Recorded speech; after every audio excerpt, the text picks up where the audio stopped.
Iran और America के बीच सीधी जंग अभी भले कुछ दिनों के लिए रुकी हुई है और इस्लामाबाद में दोनों देशों के बीच युद्ध विराम वार्ता की तैयारी चल रही है। इस बीच ईरान जंग में चीन की कथित भूमिका ने अमेरिका की चिंता बढ़ा दी है। संयुक्त राष्ट्र में अमेरिका की पूर्व राजदूत निकी हेली के दावों की ओर अगर हम इशारा करें और जो हालिया घटनाक्रम फिलहाल चल रहा है, इस बात के संकेत कहीं ना कहीं मिल रहे हैं कि ईरान अमेरिका टकराव में चीन की डायरेक्ट एंट्री की आशंका गहराती हुई नजर आ रही है, जिसे खुद अमेरिकी राष्ट्रपति डोनाल्ड ट्रंप भी सतर्क अलर्ट मोड पर नजर आ रहे हैं, एक्टिव नजर आ रहे हैं। शायद यही वजह है जो ईरान की तरफ से वार्ता से साफ इनकार करने के बावजूद वे अपने उपराष्ट्रपति जेडी वैंस को पाकिस्तान भेज रहे हैं। ये संकेत मिल रहे हैं कि आज जेडी वैंस जो है वो पाकिस्तान जा सकते हैं। संयुक्त राष्ट्र में अमेरिका की पूर्व राजदूत निकी हेली ने दावा किया है कि हाल ही में अमेरिकी सेना ने स्ट्रेट ऑफ हॉर्मुज में जिस ईरानी जहाज को जब्त किया है वह चीन से ईरान की ओर जा रहा था। हेली के मुताबिक इस जहाज में ऐसे रासायनिक पदार्थ मिलने के संकेत मिले हैं जिनका इस्तेमाल मिसाइल निर्माण में किया जा सकता था। चीन पर हेली की तरफ से ये बहुत बड़ी चेतावनी जो है वो साफ तौर पर सामने आई है और ये संकेत दे रही है कि चीन ईरान के शासन को मजबूत करने में मदद कर रहा है और इसे नज़रअंदाज नहीं किया जा सकता है। उनका ये बयान ऐसे वक्त पर सामने आया है जब अमेरिका और ईरान के बीच हॉर्मुज स्ट्रेट की नाकेबंदी को लेकर तनाव जो है वो चरम पर है। निकी हेली ने आगे चेतावनी देते हुए कहा है कि ईरान के परमाणु कार्यक्रम को रोकने के लिए अमेरिका को विशेष बल यानी कि स्पेशल फोर्स की तैनाती करनी पड़ सकती है। उन्होंने ये भी कहा कि ये बेहद जोखिम भरा मिशन होगा जिसे पूरा करने में 1 हफ्ते से ज़्यादा का वक्त लग सकता है, 10 दिन भी लग सकते हैं, ज़्यादा समय लग सकता है, लेकिन ये ज़रूरी है ताकि ईरान की सैन्य क्षमता को कमज़ोर किया जा सके।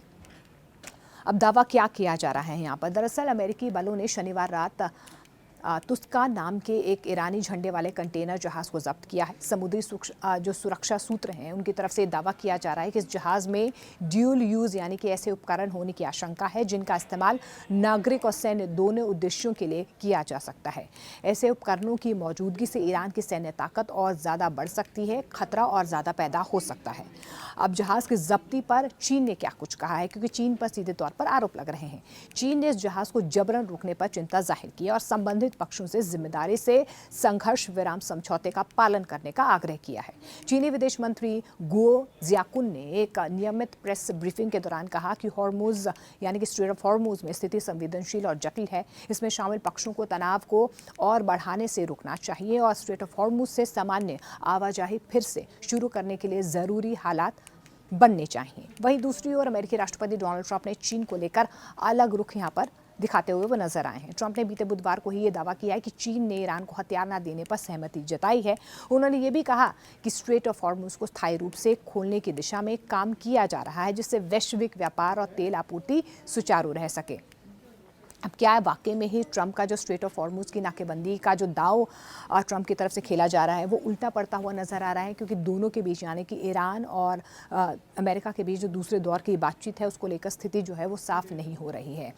ट्रंप ने अपने ट्रुथ सोशल यानी कि सोशल मीडिया प्लेटफॉर्म पर ये लिखा है कि चीन इस कदम से खुश है और ये पूरी दुनिया के हित में है। उन्होंने ये भी संकेत दिया है कि उनकी जल्द ही चीन के राष्ट्रपति शी जिनपिंग से मुलाकात होने वाली है जिसमें दोनों देशों के बीच सहयोग को और ज़्यादा मजबूत किया जाएगा।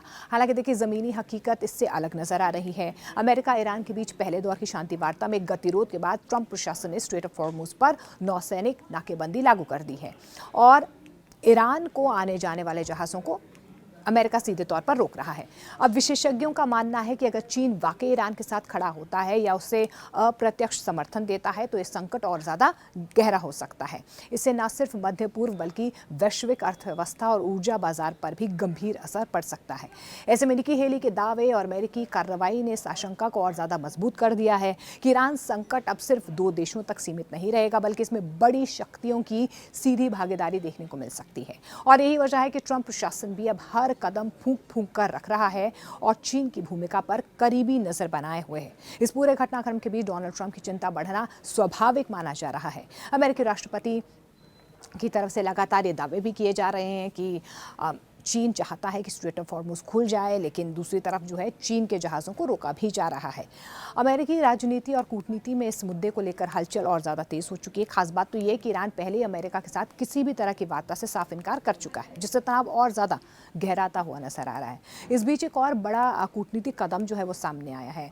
जानकारी के मुताबिक दावे ये भी किए जा रहे हैं कि जेडी वैंस को पाकिस्तान भेजा जा रहा है। इसे अमेरिका की एक रणनीतिक चाल के तौर पर देखा जा रहा है, जिसके जरिए वे क्षेत्र में अपने सहयोगियों के साथ तालमेल बढ़ाकर हालात को संभालने की कोशिश कर रहा है। विशेषज्ञ ये मानते हैं कि स्ट्रेट ऑफ हॉर्मुज में इस तरह की कार्रवाई से वैश्विक व्यापार और ऊर्जा आपूर्ति पर भी असर पड़ सकता है, जो कि पड़ भी रहा है, क्योंकि ये मार्ग दुनिया के सबसे अहम तेल आपूर्ति रास्तों में से एक है। ऐसे में अगर तनाव और बढ़ता है तो इसका असर तेल और उसकी कीमतों पर अंतर्राष्ट्रीय बाजारों में देखने को मिल सकती है। कुल मिलाकर देखिए, टुस्का जहाज की जब्ती ने न सिर्फ अमेरिका ईरान रिश्तों में नई दरारें पैदा कर दी हैं, बल्कि पूरे क्षेत्र में अस्थिरता का खतरा और ज़्यादा बढ़ता हुआ नजर आ रहा है।